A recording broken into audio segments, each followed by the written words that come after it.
The Ensemble podcast is intended for professional financial advisors. This content is created in partnership with our sponsor, Zurich Australia Limited, ABN 92 000 010 195 AFSL 232 510, and is limited to publicly available information. Before acting on any general advice, you should consider whether appropriate and obtain financial advice from a qualified financial advisor. Ensemble does not hold an AFS licence and does not provide any financial advice or services or endorse any general advice. If a PDS or IM exists, you should obtain a copy and review it thoroughly before making a decision. Hi, I'm Andrew Rocks from Ensemble, and I'm thrilled to be bringing to you the podcast Engine Room that's devoted entirely to the practices or the business of financial advice. Over the course of the next many months, we're going to be interviewing Australia's best independent boutique advice firms, their practice managers, their GMs, on what environment is conducive to being a best practice, how they keep talent, how they attract talent, and what the future of financial advice is. It's the Engine Room podcast. Welcome aboard. Zurich is proud to be supporting this episode. The Zurich and OnePath Advisor portal is more efficient than ever before, giving you access to 2 leading brands with 3 highly sought-after products, underpinned by 2 powerful underwriting engines, all with 1 simple sign-on, making it easier for you to do business and perform at your best. Hi, my name's Andrew Rocks, and welcome to the Engine Room podcast by Ensemble. Today we're joined with a little legend, Belinda Good from Boutique Advisors in WA. Good afternoon, Belinda. How are you?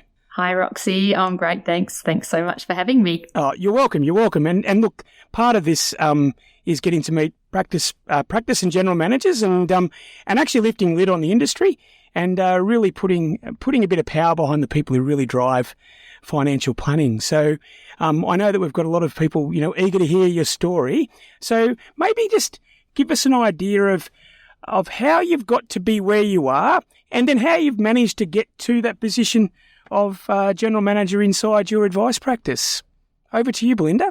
Sure. Well, I'm a girl from Tassie, grew up there, and I started in the bank, as a lot of people do in the industry, straight out of school. And moved to Melbourne with the bank in 1999 and worked across a few different organisations and institutions whilst living there.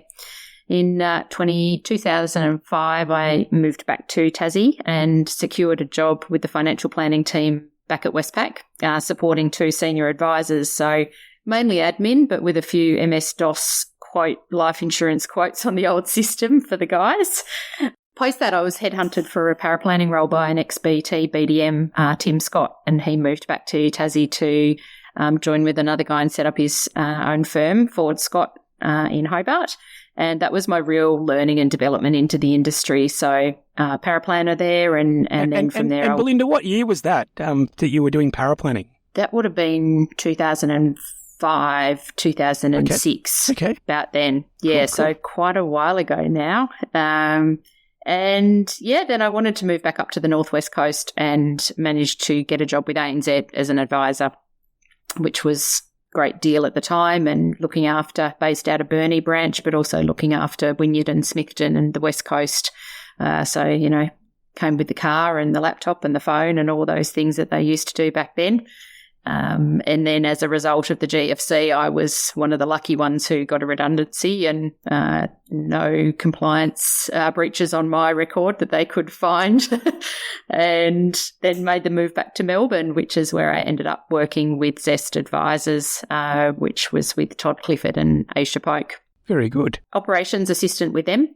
And that sort of morphed into an ops manager role when Aisha moved on and moved over to WA herself. So that's where I sort of really found my niche with them, and moved back to Tassie with them as well, and just maintained that role because we had offices in Tassie and Melbourne. So tell me, I'm jotting this down. So you kicked off your career in administration, which is quite normal, then into paraplanning, then you actually went into financial planning. Yes. And then you've changed gears back and you've done operations again. And then so where did you go to from there? So and I see a lot of Bass Strait jumping, by the way, in this one. So it's but yeah. So as we speak now, you're back in an ops managing. And where did that take you? Yeah, so the role that I came to with Boutique was 7 years ago, December last year. So Ops Manager initially was my title here. And during that time, more so when we moved to our own license in 2020, it was when my role morphed more into the general manager role with that addition of the self-license management side of things as well. And did Boutique have this particular role, or was this a role that you have evolved into?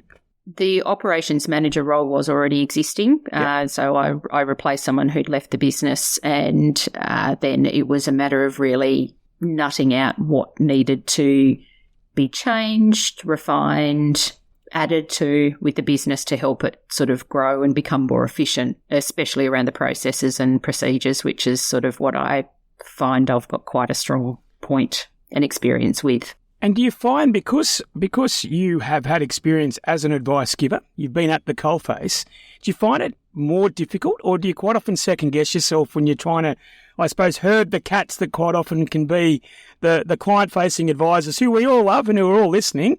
But did you find that a benefit having that experience, or a hindrance? Definitely a benefit. I think that there's a lot that you can help bridge the gap between the admin staff and the advisors. I think a lot of the time the advisors, through no fault of their own, think that things are quite easy to get done for clients. And then when you talk to the client managers and support staff, they're like, yeah, nah, this is a little bit more detailed than what you think it's going to be. So coffees and whiteboards. That's Yes. That's exactly right. Well, I mean, look, it's all part of the ecosystem, and that's the purpose of this series is, we want to look at what's the positive evolution of financial advice and how advisors have moved forward, but, they just can't do it without a good platform. So you've moved your entire family over to WA sort of 7 or 8 years ago? Oh, it was just me. My now husband was here already. Right. So packed up and gave it a shot, and his daughter is here as well. So it was sort of like, oh, well, I'll just give it a go. Perfect. Nothing to lose. Perfect. And you're here now running quite an impressive business. And with that in mind, the company that you're with now, that you've found, a real home, Boutique, maybe give us a bit of an idea of that business, where it is today, and maybe sort of the influence that you feel that you've had on it growing to here and into the future. So we're a team of about 28 at the moment. We've got 8 advisors, then we've got associates and also support staff within the business. So it's sort of led by myself and Gary Hasler, the managing director. We're the sort of 2 leaders, but we're not, in the sense, leadership on the top down. So it's very much everyone's involved in decision making, and where we want to make changes to the business, we create impact groups so that everyone has a voice into the direction that Boutique takes, or any changes that we may look to adopt. So we've been around this July, it'll be 20 years for Boutique, which is super exciting. And that's a massive feat in any business, let alone financial planning, particularly with the way things have gone over the last few years. So we're really excited about the next phase for us as well. And before we get into the nitty-gritty, you mentioned something very interesting there about the way the management style that you have, and I think sometimes the stereotype of the chief operating officer or the GM is the fun buster, right? So the CEO is the visionary. They're doing whatever they want, and you come in and be a bit of Dr. No, we're not doing that. But so you have a collaborative approach with your CEO, and when you mention you socialise decisions, how do you mean that? Like, what does that mean? Look, I definitely feel like I am the Dr. No sometimes. I only mentioned the other day that I feel like all I'm ever doing is telling people that they're not doing things the right way, which can sometimes that's just part of the role, unfortunately. But fortunately as well, you can help try and guide people. But we're very much, if we look at things to do or change with teams, then we will certainly involve those members of the team, because there's no point me dictating how all things should be done, because they're the ones doing it day in, day out. So there are always going to be things from a business or a licensee perspective where we need to tell them how things have to be done. But in terms of processes and how things work best, it's the people who are in those seats doing it day in, day out that are the better judge of how things work and will work for the better to make their lives easier. And you mentioned a bit about the scale of the business and the advisors. Are you a purely, or maybe give us an idea of where you fit in the marketplace. Are you a multidiscipline practice? Are you specifically financial advice? Just give us the boutique advisors sort of perspective if I was a client. Yes, so we are a holistic financial advice business. We do have specialists in that we've got a broker that we deal with exclusively to refer our business to, and also with insurance side of things as well. So we have varied niches across our advisor team, as any practice would with that amount of advisors. But we sort of, our target clients, I guess, are around professional families and, executives or business owners or professional individuals even. So that's sort of where we're targeting, but our existing client base is wide and varied due to our advisor team being wide and varied as well. But they all do have their own niches as well. No worries. And what kind of process does boutique have with their clients, and how that relates to how you organise the back office, organise the fulfilment and whatnot. So maybe give us an idea of how a client comes on board, the process they go through. Anything that you think's unusual or special would be really useful as well. Sure. So we take our clients through our boutique 5 pillars journey.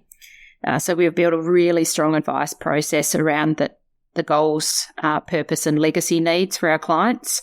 And we spend time to really understand and model out for them all their options that will help them to meet those needs. So we have anywhere from 1 to 6 meetings with clients initially from that, conversation zero, where we have an initial phone conversation with them to the next steps through that 5 pillars that we refer to. And that from there then stems through to the support from our paraplanner, Sarah, and also the client manager team and the associate team that work closely together. So we work in a pod basis with our business. So we've got advisors, client managers, associates that work together as a team. So you've got one advisor, one client manager, and an associate, and then you refer out to a pooled paraplanning for advice delivery. Is that right? Correct. Okay. So we just have the one paraplanner, Sarah, who's an absolute gun. So she's busy all the time.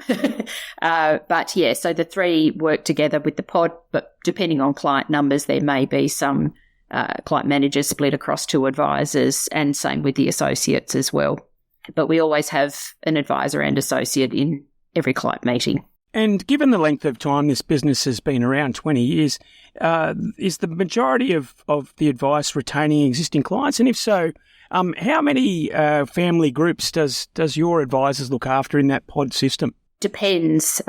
Depends on the type of clients that advisor is dealing with. So we've got, Neil, one of our retiree clients, advisors, he's probably dealing with about 140 client groups. Whereas we've got one of our new business advisors who's still bringing on new clients to the business, and she's probably sitting at around 35 client groups at the moment as she continues to grow. So the more strategic, less clients, obviously, that the advisor will manage, because there's more time that they need to spend on that, on those clients. And in relation to some other information, what's the tech stack that you operate your business with? So we've got Xplan for our source of truth and our advice docs, modelling, all of that jargon, because really there's not that many other options that are all encompassing. And then for our CRM side of things, we utilise Xeppo. So when we moved to our own licence, we adopted that. That was a great tool and a similar style to the Xplan, but was able to provide some cost savings as well and more flexibility for our team who use it. And in relation to moving to your own licence, that was 2020, I think you mentioned. How do you run, because you're general manager, not just through the advice process, you're obviously getting oversight with the AFSL as well. How do you run your licence efficiently? So we deal with AFSL compliance with Stuart Chandler. So he's a great support to our business. So he helped us do the license application, everything from woe to go. So provides quarterly updates for us and reviews with advice documents. And we've just gone through a bit of a change with our advice document template. So he's reviewing all of that along the way for us as well. So he makes it a very seamless process to be able to manage our own AFSL. Shout out to Stuart. Yes. And when you're actually placing business, does your AFSL, is it wholesale or retail? Do you use MDAs or SMAs? Maybe just give us a bit of a feel. Imagine that I was an advisor in your business and you're sort of laying out all the tools I've got. How does it look for your particular business? Yeah, so we've created our own investment philosophy, and in line with that, we engaged Zenith investment partners to create our own SMAs, and we basically engaged with Macquarie as the platform to move those SMAs to. That was all in line with us moving to our own AFSL as well. That was something that was really important to us as a business, so we've got an internal investment committee as well. And then we meet with Zenith quarterly to discuss any changes or recommendations. And people always hear about that as a strategy, but on the ground operationally, has it actually achieved the operational efficiencies that you guys desired when you sought out to sort of run that type of platform? Most definitely. There's a lot that it removes the need for, particularly around additional advice when changes are made, or it makes it so much easier to be able to have those changes applied, and it just takes a whole lot of burden back off the client manager team and the associates, that additional things they don't need to be doing any longer. Yeah, great. And look, the clients only get the value from what they see, which is never changed. And absolutely. Now, you're in Perth, Western Australia. You've got 28 people. Are they all located in the one office, or are you multi-offices? Tell me a little bit about where you guys are located and sort of what the vibe is. Yes, so we're in Subiaco. Everyone works in the office. We do have a couple that occasionally will work from home. We were very lucky with COVID that it didn't really affect things with us and having to move, home and work for 1 or 2 years. So we are very grateful for that. So out of that, really for us, it hasn't changed things from that requirement of employees to really still maintain some of that.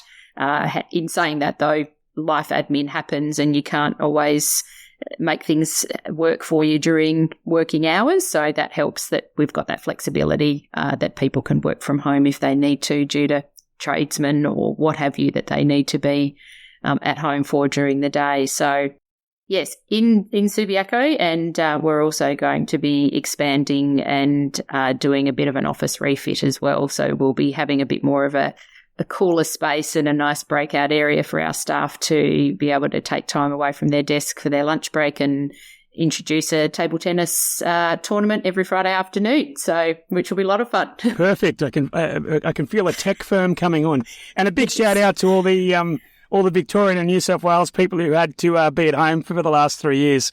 It definitely was a little bit of a different experience out west.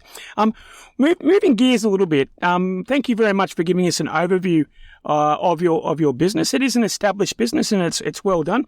I've actually had a bit of a stalk on the website, and you've won a few awards. So yes. Maybe take us through not just what you've won, but I suppose why you go in them, because ultimately, it's a bit of a thought bubble quite often from the leader to go in an award, and they dump it on the general manager to actually do it. So of the awards that you've been in, and you can disclose those, which are the ones that you gained the most benefit out of the process? Luckily for me, a lot of that is led by Gary, which is really good. So I definitely provide oversight and input into that. But probably the one that really resonated and made the team really proud and myself super proud was the nomination for Professional Practice of the Year last year with the FPA. So that was just a real testament to what we've put in over the last few years, particularly since moving to our own AFSL, the team that we've really built and the business and the process that we've really built, because even though we didn't win, even being a finalist was just enough for us to know that we're on the right path and that we're doing all the right things to progress and really stand out, I guess, in a little way into how we do advice and deal with our clients. And look, I really think the FPA and the AFA over the years who have run those practice-orientated awards have done a really good thing for the industry. You know, it is it's good to have aspirational goals, and it's good to go through that process. So just changing gears again, let's talk about what it's like to work, not just in boutique, but in relation to your team. And maybe, I suppose, the questions I like to ask are, why do people join you? Why do they stay? Why do they grow? And why do they go? And the last one could be they go because you want them to. So why they join, why they stay, why they grow? Culture is huge for us. So it's one of those things, even like I talked about with having everyone involved and having a voice, it's really important that people feel that for us. But we gain people because of who we are as a business and the people that we are and what we've built from a culture perspective. If we are recruiting for a role, we don't just put a bum on a seat just for the fact of filling it. We really take the time to make sure that the people that are coming on board are the right fit for us and they will be with us for the long term. And what does the right fit look like, Belinda? Varies, but just smart, talented people who really are passionate about the industry and passionate about financial advice. It is getting harder to find good people. It has been quite a tight market in Perth over the last probably 12 months. Probably our hardest role to recruit for are client managers because they are very unique and bespoke in their roles and their experience. So the team that we've got now, most of them have been with us for 5+ years.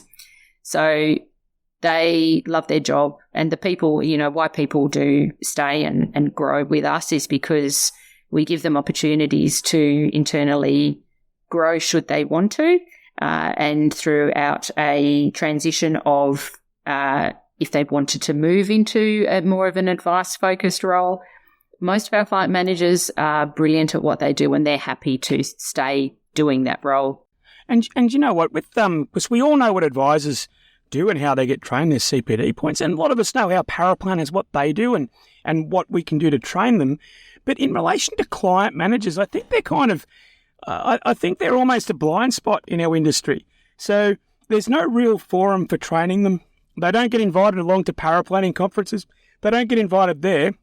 If you could wave a magic wand, Belinda, what kind of things would you like to see our industry instill for the operations and client managers who are generally specialist at what they do in financial planning? And what kind of support would be awesome as an industry for them to be able to have? Definitely. When I was with Zest, Genesis introduced practice managers forums as part of the PD days and conferences and the likes, and they were so beneficial to meet with other like-minded people.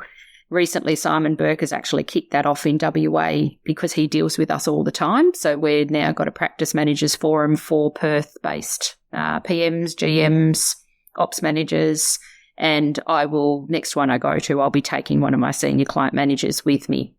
I think that kind of sharing of knowledge is really lacking in the industry, because I think client managers have so much to offer and so much to give, particularly with fund managers and platforms and the likes, because they're the ones day in, day out that are working and dealing in those systems. And I think that there's not enough feedback that's gained. They talk to the advisors and the advisors don't use them. So it's why talk to them? You need to talk to the people on the ground to whiteboards actually and find coffees. Out. Yes. Well, look, I'm coming from a defendable position, and I was that person for a long time. And if we had $1 every time a well-intended person from a fund manager or a life insurer sort of said, "How can we help your practice?" Well, it sounds like the answer is actually help grab the client managers, give them some tools, give them some resources, because that's what the engine room's all about.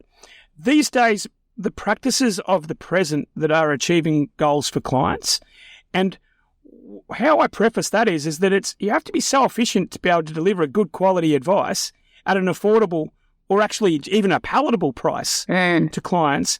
So it really, I think you're right, Practice Management Forum, this podcast, getting that awareness that it takes a village to raise an advisor who looks after the client is part of the journey, isn't it?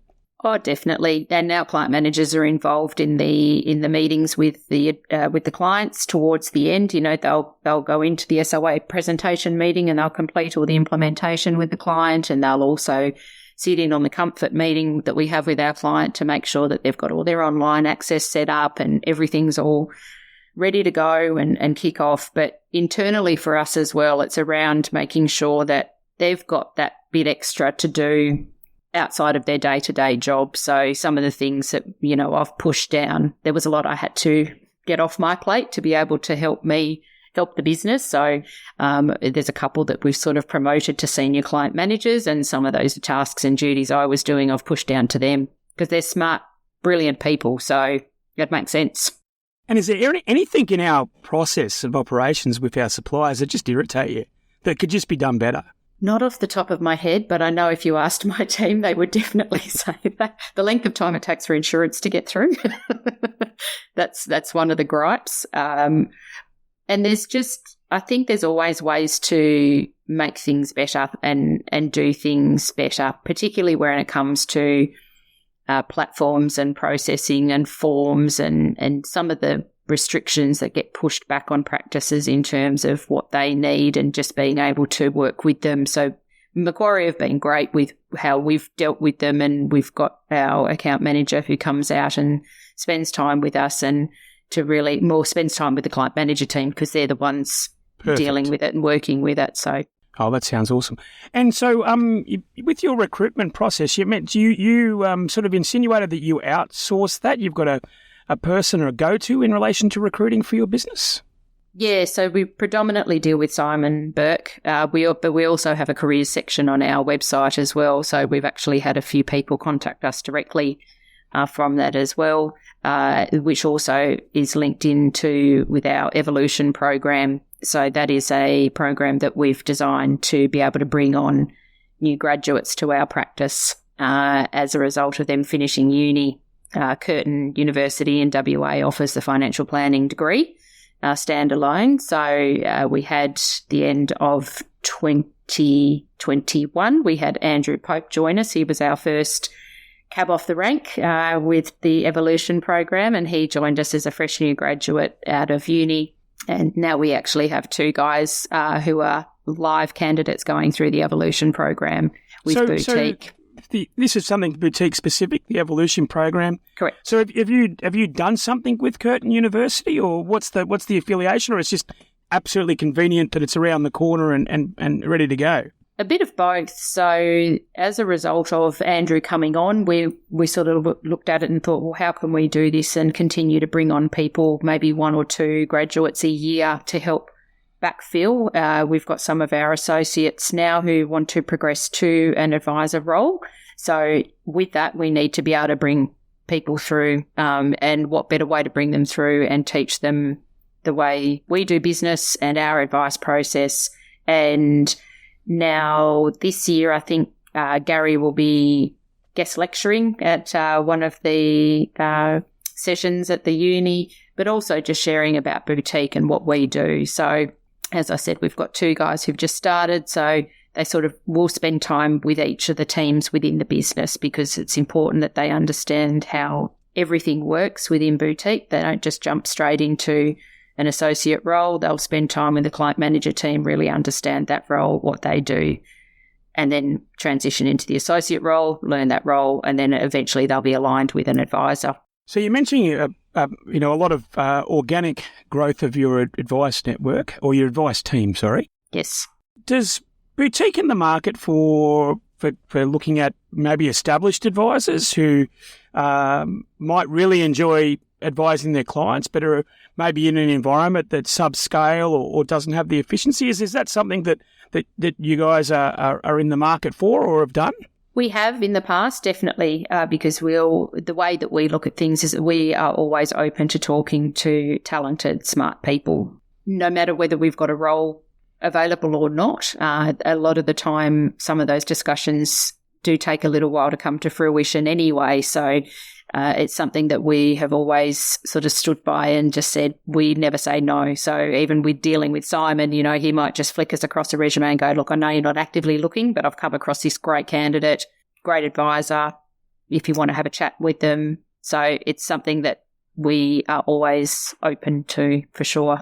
And look, take me through sort of the business of the business. So you know, as the GM, do you have meeting rhythms with your team? Are you a list person? Are you guys, give me an idea of how you manage the people in your team so that they can achieve their goals. We have lots of meetings. But it ranges from everything from all-in team meeting every fortnight to keep everyone abreast and update with what we're doing. Advisors meet once a month to go through their sales, and we also have an alternate monthly strategy technical meeting with the advisors and associates. Then each of the teams we meet with the client manager teams, and we have the associate team meetings as well. And then individually the pods meet once a week to be able to go over their workflow and what's happening with the calendars and make sure they're on top of the work. So that keeps everyone knows what's going on. We always want to be transparent and open with the team, and not everyone to sort of say, I didn't know that and no one told me. And how do you celebrate success? Oh, we do lots of fun things, Rocksy. We've done trips to Bali. We've done family Christmas functions where we'll go and do, I think last year we did 80s 10-pin bowling, everyone dressed up. We had a great time. We do monthly morning teas where we celebrate birthdays, anniversaries. One of our associates, Adi, recently got married, so we celebrated that. We have Friday afternoon drinks sometimes. We took helicopter ride over to Rodo for our Christmas party a couple of years ago. We're big on celebrating when we've done some really amazing things, and to really celebrate and thank the team for their input and what they've done.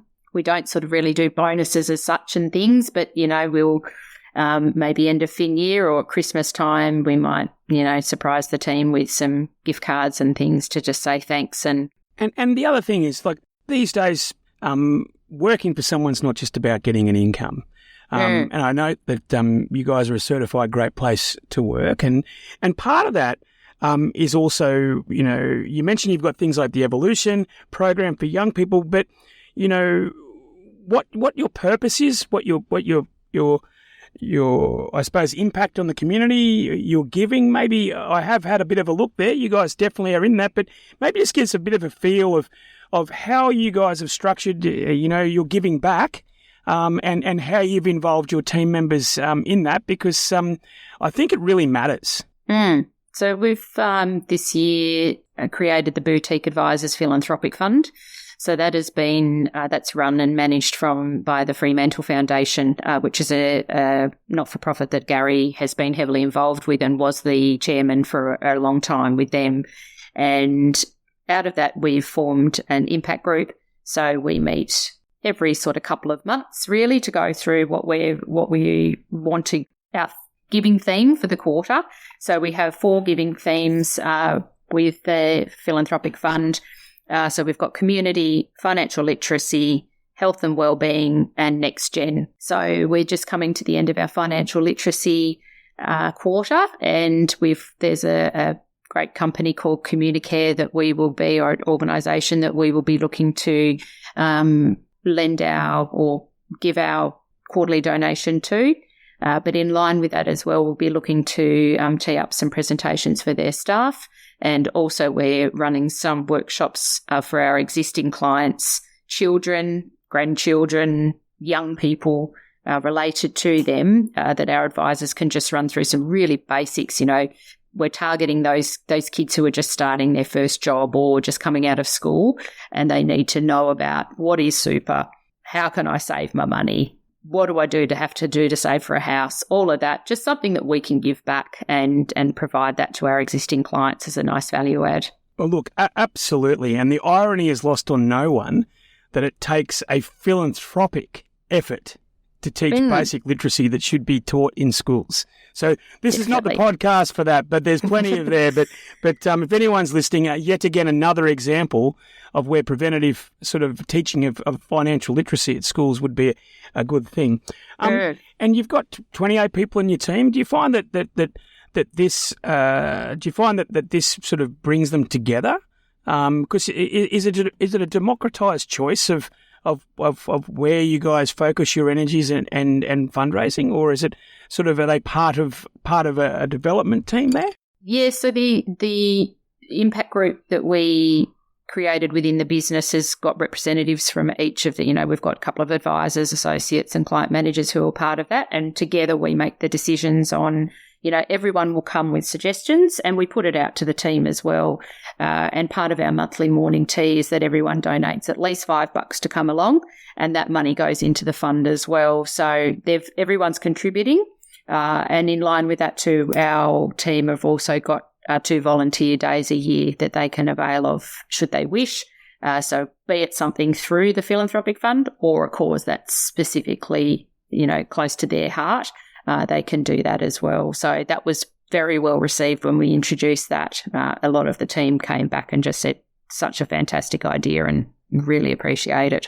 And just, I suppose, a bit of a searching question. What have been the failures when you rolled out stuff to as the GM? So what have been your misstarts or your failures? And maybe the reason why they'd ask that is that hopefully there are other practice managers listening to this and they can learn from it. So yeah, tell us your blunders. There was one that was sort of kicked off before I started my role here, which was well played. Okay. And it was something that we persisted with for 12 months, and it was a move to another CRM. I won't mention it, but it was just something that just did not work for us, and it put us back, and it was just, unfortunately, it wasn't aligned with when I was starting here and what I was told was happening, and so that sort of brought things undone. So the classic move of licensees, move of CRM, BIMfire conversation. Yes. So, so you're saying that put you back 12 months? Is that what you just said? Well, we persisted with it for 12 months to try and adapt it and take it on. And what was without naming? What was the thing that was a wrong with it? And in hindsight, was always wrong with the way in which you wanted to use it. It just didn't support a business of our size. There was just not enough grunt in it, and there was too much that was still a lot of manual handling with it. So, yeah, it was just something that it was just a step backwards for us to try and take that on. And then so we basically, unwound it all and ended up moving back to Xplan anyway and keeping on with that. So, but a lot of the time, I think there's always things that you sort of go, let's give it a go, and that didn't work. We've done it a few times. In terms of paraplanning, we've tried to sort of get some additional support for Sarah, be it with a contractor or the likes. And the way that we do our business, it is very hard to outsource. We use a shell of a template really, but our SOAs are telling a story, and there's less tables than what there are, and it's not a tick box selected licensee version, big licensee version of an SOA, which is what we've put together. So we find that that's quite hard to outsource. We've tried it a couple of times, but it's just ended up taking much more longer than what we anticipated it to. So, and do you find that heavy lifting's done by your client managers or your associates? In terms of assisting with the preparation and assisting with your paraplanning?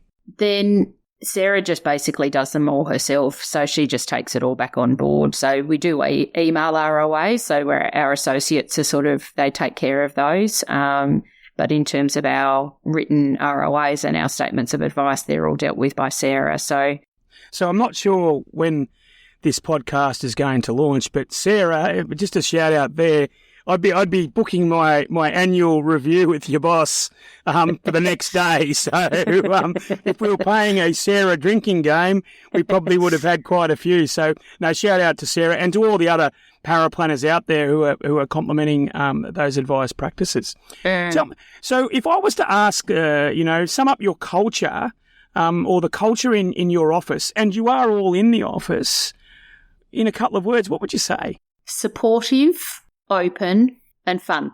And which by the way is awesome, okay? And I do like the fact that you started with supportive. Yes. Because it ain't fun. Just because it ain't fun when you've got no resources and you've got no structure. Regardless of how zany everyone is in the office, if you have to stay back just to make up for inefficiencies, it's not fun. No. And the whole purpose of building good quality practices is allowing everyone to work at their best and highest use, allowing advisors to advise and everyone else to do their job.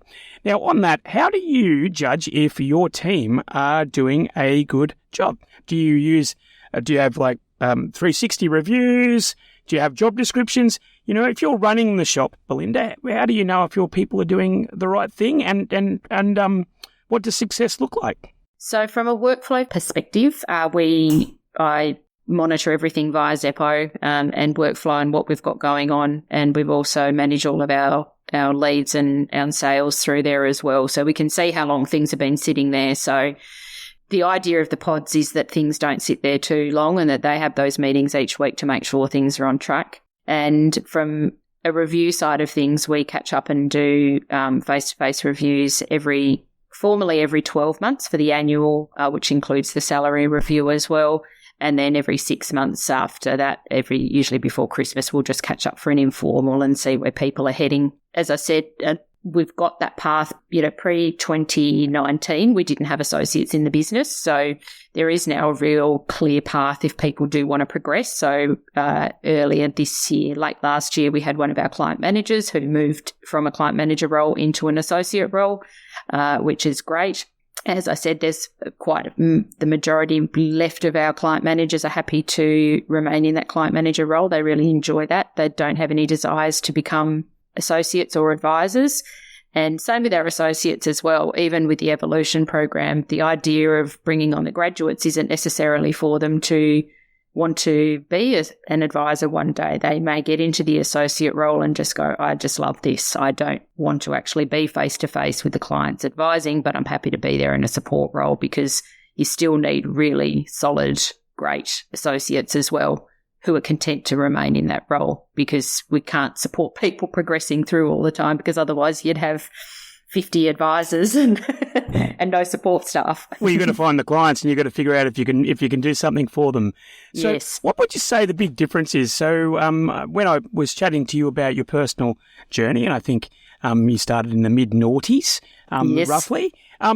So the new financial advisor coming through then versus the graduate financial planner that you're seeing, what kind of difference in type of personal mindset, if any, are you witnessing? It's interesting to hear what they're sort of taught in the studies and in comparison to what it's actually like in real life. So I think the internship side of things is really important, because you can have people sit down and learn. It's like with anything. You sit and learn something from a textbook or from a teacher or a lecturer, but once you're actually in and living it and breathing it and doing it, there's quite a contrast a lot of the time. So I think that from, the noughties, it was very much an investment-based kind of role, the advisor of that kind of era, even though there were still the discussions around goals and things, but it was, it was investment performance-based and discussions around what had happened with portfolios and things, which I find is a complete shift and swing now. And even from what Andrew commented on when he was at Curtin, he said there is a lot of that conversation around the goals, purpose, goals-based advice and really having that understanding and the investment piece runs alongside of that. So I think that's evolved hand in hand with fee for service and sure. Charging like professionals and whatnot. So in relation to the interaction between yourself and Gary and it's Gary and Andrew, they're the two heads of your business, with Gary being the founder. How do you operate with them? What do you have? Do you have formal meetings? Do you run a board style? Or I'm just interested in always asking how you're working with the founders, because quite often they're forceful, charismatic, and kind of pretty strong characters. How do you work with your team? And anyone else if I've missed them, by the way. Yes. Yeah. So we've got the boutique advisory board. So we meet each quarter for that. So that's really important for us. And that sort of came about with us, again, moving to self-license, because it makes sense to have that structure there. In terms of meetings, we sort of have functionality meetings each fortnight, which is the management team. So Monica, who is Gary's client manager and office manager, she's been my saving grace since I joined Boutique. She's the one who always checks in on me and makes sure I haven't, banged my head against the wall or jumped out the window. So, so we all get together, but Gary and I meet weekly, but we're the kind of business that if things come up, you grab a room and you have a chat but he's been a huge supporter of mine and also been a big part of my growth and development over the time that I've been here as well. And I just, between the two of us, I think that we're a pretty great combo to sort of lead Boutique into the next sort of era. He's got his vision and he's got his ideas for where things want to lead. We lead with Boutique, but, we're a generational business. We're not looking to sell off. We're going to be here in 20, 30 years' time with the view that people that work here now will eventually be part owners of the business down the track. So it's very much about a long-term vision, and there's a lot that we feel aligned with when we have those discussions as well about where to next for the business. Really powerful statement there, Belinda, and I feel that if I asked Gary that same question, then I get word for word the same answer. So there feels to be a real alignment there. And this is the lady who started as admin and power planning and customer service. So, what I also like to ask with practice managers and GMs is what your vision for the future. And I suppose just to curate the vision of the future of the role that you're currently in and how financial planning business of the futures will look through that lens. I think having a role like an ops manager, general manager, practice manager, particularly once you get to a certain size, is just paramount, because the business owners need to be focusing on the business ownership. And like in Gary's case, he's also still advising and seeing clients. So very typical yes. of practices. So it's really important to have someone who's got that sort of more maybe an operational background, or someone who's got that focus, who can sort of look at things overall and really focus on different areas. I mean, my whole role sort of encompasses so many things, and I basically just put the hat on of whoever it doesn't fit when something new comes up or hits for the business. So the general manager, ops manager, practice manager role, my time, for example, is people, policies and processes, AFSL management, business management, marketing, compliance, tech stack, and then the overall operations of the business. So if you take me out of the picture, there's people that need to pick that up. And well, if we mentioned how you might jump out of windows. So if we weren't, we'd have to wall up all the windows if you were out of the picture. I think in Subiaco. Yes. And Belinda, in relation to what a lot of people have just heard a bit about your business, the way in which you're all in the one office, the way in which you promote from graduates up, your own story, the fact you've got purpose around giving, you've got programs, you've got structure. You're big enough to be able to have those pieces of structure in, but you still are self-licensed. You still take feedback from advisors. You've probably got feedback from all sorts of people, whether it be the investments or the strategy, etc. What would you be looking for? So if you could wave a magic wand as a call to action, what are the sort of things that you'd hope anyone who's listening to this podcast would get out of it? And if there is anything that you'd like to do, I'm sure that we can put some links in. Yeah, so I think for us the biggest thing is growth. As you know, I explained the celebration of the 20 years this year coming up for us, and the next step for us is future growth. So it's be it bringing in another business or welcoming in, new advisors to the team. Our refit is definitely going to support that, that growth and everything for us. But I think We've done a lot of work around our website as well, trying to really showcase who we are as a business. We've got lots of information on there. On our socials, we're quite active within LinkedIn, Facebook and Instagram, and not only sharing information and blogs and the likes from our advisors, but also, recognition of our team members and things as well. And you'd be very open to talk with someone who had some clients where they currently are, and would be looking to find a new home. That you're not just all about organically growing from the bottom up. If there are people out there in the Perth area, then you'd be very happy to have a conversation with them from what we spoke about earlier. Yes, yeah, definitely. And as said, happy to talk to any talented, smart people that are looking, be it from a business perspective or an individual perspective as well. So from today, I also, I've written a few notes down, Practice Management Forum. I'm sure it's not the first time that I'm going to be getting this. And for everyone listening, more resources in the middle office, more resources to the engine room that drive the advisor. So gone are the days where advisors make decisions in isolation. They make a decision with their team that's easy to implement, because at the end of the day, their clients need a great experience, and that's what they're paying increasingly more fees about. Belinda, it was a pleasure to chat today. Thank you. It's always good to meet the people behind the people. And by the way, it sounds like your team and your leadership are very, very supportive of you. And I find that that's a common theme.